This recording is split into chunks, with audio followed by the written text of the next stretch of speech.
এই লেকচারে আমরা দেখব টোকেন বাকেট অ্যালগরিদম, যেটা আমরা ট্রাফিক যেটা শেপিং এর গল্পটা আমরা পড়েছিলাম প্রিভিয়াসলি। ট্রাফিক শেপিং এর একটা আমাদের আরেকটা পোর্শন, মানে আমরা গত লেকচারসে আমরা দেখলাম যে লিকি বাকেট অ্যালগরিদম, বাট এই লেকচারসে আমরা দেখব টোকেন বাকেট অ্যালগরিদম কি করে আমাদের কাজ করে। আমাদের ট্রাফিক শেপিং মানে ডেটা ফ্লোকে কনস্ট্যান্ট করার জন্য নেটওয়ার্কে আমাদের হতে পারে কখনো কখনো আমাদের ডেটা নেই নেটওয়ার্কে, একবারও মানে ডেটা ফ্লো হচ্ছে না, কখনো কখনো huge amount of burst flow হয়ে যাচ্ছে। তো আমরা প্রিভিয়াসলি লিকি বাকেটস দিয়ে আমরা সলভ করার চেষ্টা করেছি, মানে কোয়ালিটি অফ সার্ভিসকে ভালো করার চেষ্টা করেছি, বাট ওখানে কিছু প্রবলেমস ওখানে ছিল। সেই প্রবলেমসটাকে ওভারকাম করার জন্যই কিন্তু আমরা টোকেন বাকেট অ্যালগরিদমস আমরা নিয়ে আসি।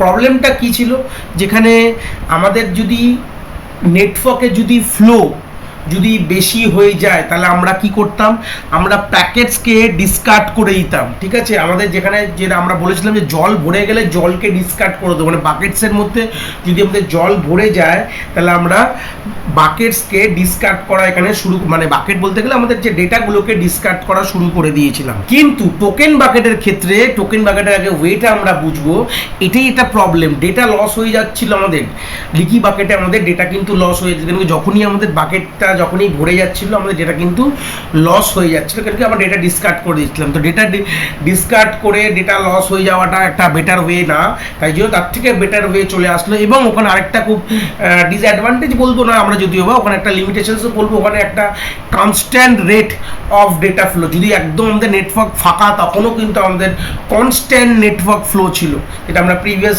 লেকচারসে দেখেছিলাম যে আমাদের একটা হোল করা হয়েছিল, বালতির তলায় ফুটো করা হয়েছিল, কনস্ট্যান্ট রেটে জল আসছিল। তো নেটওয়ার্ক যদি খালিও থাকে তাও কিন্তু রেটটা কনস্ট্যান্ট ছিল।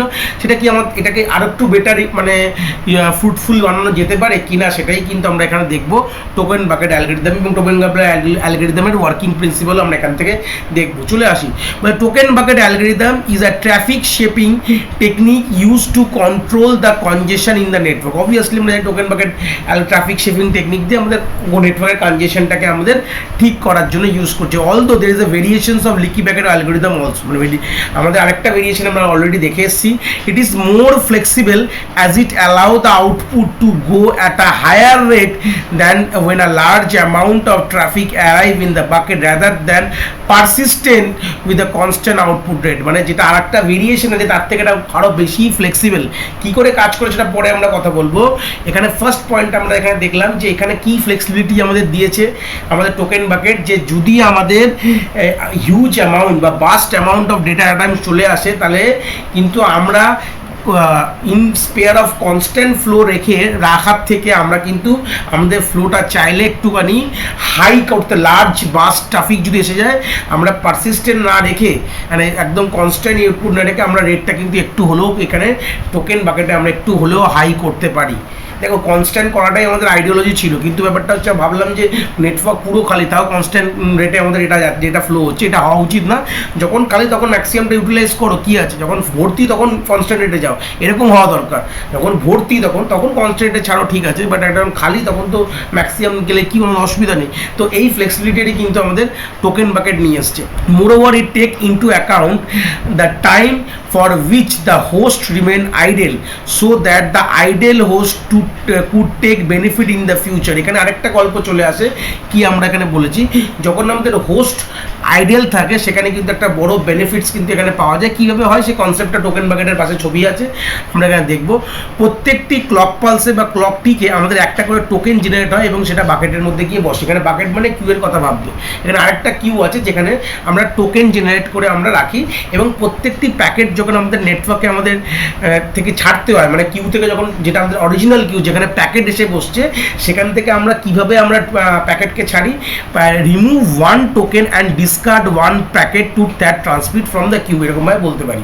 মানে এক একটা টোকেনের ভিত্তিতে এক একটা প্যাকেট কিন্তু আমরা ছাড়বো কোয়া থেকে, কিউয়ের থেকে ছাড়বো। এই যে দেখতে পাচ্ছ ওয়ান টোকেন ইজ রিমুভ বলে আমরা এখানে একটা টোকেন আমাদের এখান থেকে এসছে, আর সেই রেসপেক্টে একটা প্যাকেট এখানে উঠে তারপরে সেটা প্রসেসরের কাছে গেছে, প্রসেস হয়ে ডিপার্চার হয়ে গেছে। এইভাবে জিনিসটা কাজ করে। করে, প্রত্যেক ক্লকটিকে একটা করে আমাদের টোকেন জেনারেট হয়, হয়ে আমাদের টোকেন বাকেটের মধ্যে বসে। ওই কিউ এর নাম তুমি টোকেন বাকেট দাও।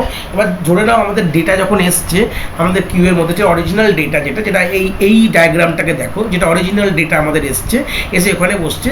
এই একটা এটা ডিপার্চারে কখন যাবে, একটা টোকেন যখন ডিপার্চার হয়ে এই ডেটার সাথে মানে একসঙ্গে মার্জ হয়ে, মানে একটা করে টোকেনকে এখান থেকে বার করা হবে, একটা করে ডেটা এখান থেকে বার করা হবে। এইভাবেই কিন্তু টোকেন বাকেটের মানে পুরো অ্যালগরিদমটা কিন্তু ডিজাইন করা হয়েছে, যে একটা করে টোকেন বেরাবে, একটা করে ডেটা বেরাবে, একটা করে টোকেন ওখান থেকে মাইনাস হবে, মানে বেরাবে, একটা করে ডেটা এখান থেকে আমার প্রসেস হয়ে ডিপার্চার হবে। এইভাবেই কিন্তু সিস্টেমটা তৈরি হয়েছে।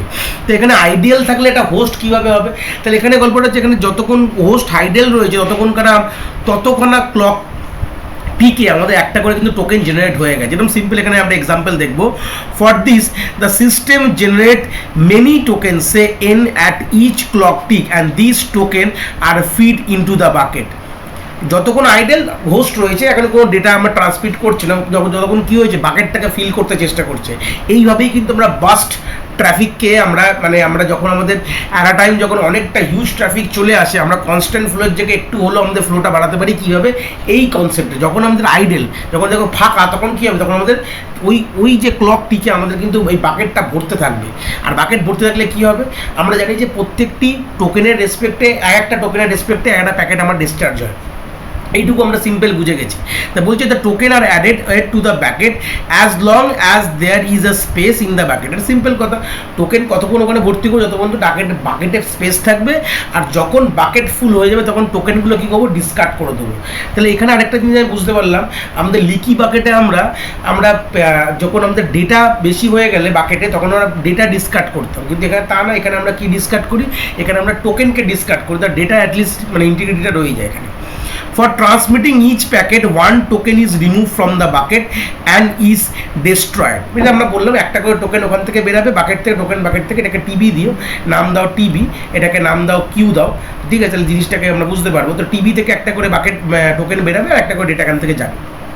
Now if some host is idle for 50 clock tick, মানে 50 clock cycle বা টিক বলতে পারে, সেখানে আইডল রয়েছে, the system sends and the system sends 20 token per clock, মানে সিস্টেম থেকে 20খানা টোকেন আমরা জেনারেট করছে। তাহলে টোটাল কতগুলো জেনারেশন হবে, 1000, মানে 50 × 20 মানে 1000 টোকেন কিন্তু আমরা যেহেতু আইডেল ছিল সেটুকু আমরা জেনারেট করে আমাদের কোথায় যাবে, বাকেটের মধ্যে বসে যাবে। তাহলে কতগুলো বাকেট, মানে কতগুলো টোকেন তৈরি হলো, 1000টা টোকেন আমাদের বাকেটের মধ্যে বসে আছে ফর দ্য আইডেল হোস্ট, ঠিক আছে? When the host become active, ধরে নাও এখন ডেটা এসছে, অ্যাক্টিভ হয়েছে, either it can transmit 1000 packets, মানে 1 পার ইচ টোকেন হতে পারে in a single clock tick, একটা ক্লক টিকের মধ্যেই 1000টা প্যাকেট একসঙ্গে পাঠিয়ে দেবে, or it transmit 100 packets for each clock tip up to 10 clock. হচ্ছে একবারে 1000 পাঠিয়ে দিতে পারে, বা 10টা ক্লক পালসে মানে 100 করে পাঠাতে পারে, এইভাবে করতে পারে। Or any other way there by sending the bursty traffic. মানে এটা যে প্রশ্নটা ছিল যে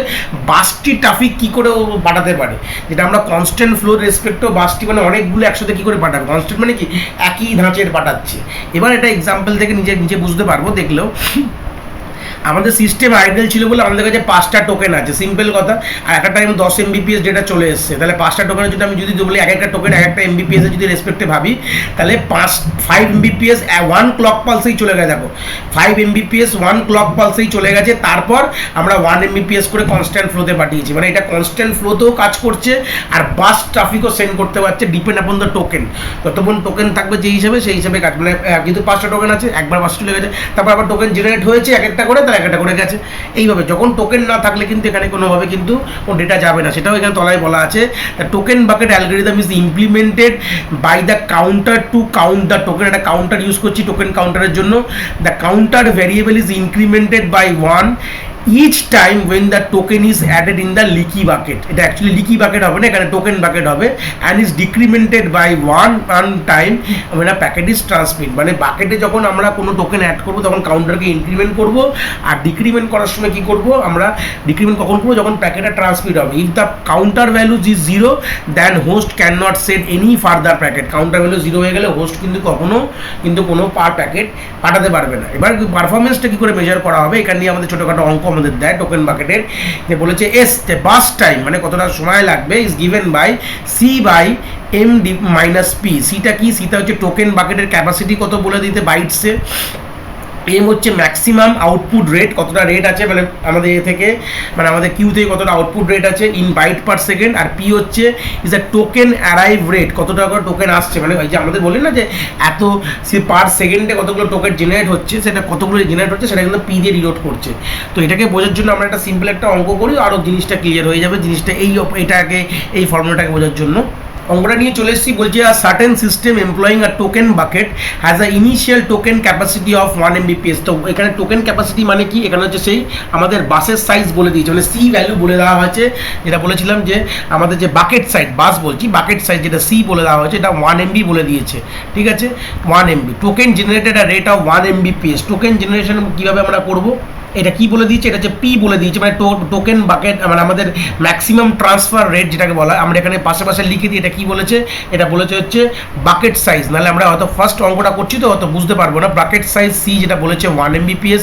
সেকেন্ড বলেছে হচ্ছে আমাদের কি বলেছে, token are generated at the rate, token কত তাড়াতাড়ি জেনারেট, তাহলে কি হচ্ছে টোকেন বাকেট রেট এটা বলেছে, এটা কিন্তু আমাকে এখানে এম বলেনি মানে ম্যাক্সিমাম ট্রান্সফার রেট বলেনি, এটা বলছে টোকেন বাকেট মানে টোকেন কত তাড়াতাড়ি জেনারেট হচ্ছে যদি বলি, এটা বলছে 1 MBPS 1 M পার সেকেন্ড, ঠিক আছে। তাহলে সেটা 1 M পার সেকেন্ডের রেসপেক্টে কী হবে, তাহলে এটা হচ্ছে টোকেন বাকেট রেট, যেটা কিনা আমরা পি দিয়ে ডিনোট করি, যেটাখানে বলা আছে 1, এটা 1 M মানে 1 মিলিয়ন পার সেকেন্ড, মাথায় রাখবে এটা কি বলা আছে 1 M মানে এমবি না 1 মিলিয়ন পার সেকেন্ড, ঠিক আছে 1 মিলিয়ন পার সেকেন্ড, আর এখানেও কিন্তু 1 মিলিয়ন, ঠিক আছে। টোকেন বাকেট আর system initial token capacity 1 million, ঠিক আছে, এটা মাথায় রাখবে 1 মিলিয়নের কথা বলেছে 1 মিলিয়ন, কিন্তু এটা অলওয়েজ কিসে হয়, এটা বাইটস হয় কিন্তু 1 মিলিয়ন বাইটস, মাথায় রাখবে। আর তারপরে বলে দিয়েছে how long this system handle a bursty traffic of 20 MBPS, মানে কতক্ষণ এই সিস্টেমটা হ্যান্ডেল পারবে, মানে কী বার করতে বলেছে, তাহলে বাস টাইম, এটা তো বুঝতেই পেয়েছি, বাস টাইম বার করতে বলেছে, যেটা এস আমরা বলে থাকি BRUSTS বাস টাইম, এস বার করতে বলেছে, বাট আমাদের এখানে কি আরেকটা কি ম্যাক্সিমাম ট্রান্সফার রেট কি বলে দেওয়া আছে, যেখানে বলে দেওয়া আছে ট্রাফিক অফ 20 MBPS, বাসটি কতক্ষণ হ্যান্ডেল করবে অফ দ্য অফ 20 MBPS, তার মানে আমাদের ম্যাক্সিমাম ট্রান্সফার রেট এম বলে দিয়েছে 20 MBPS।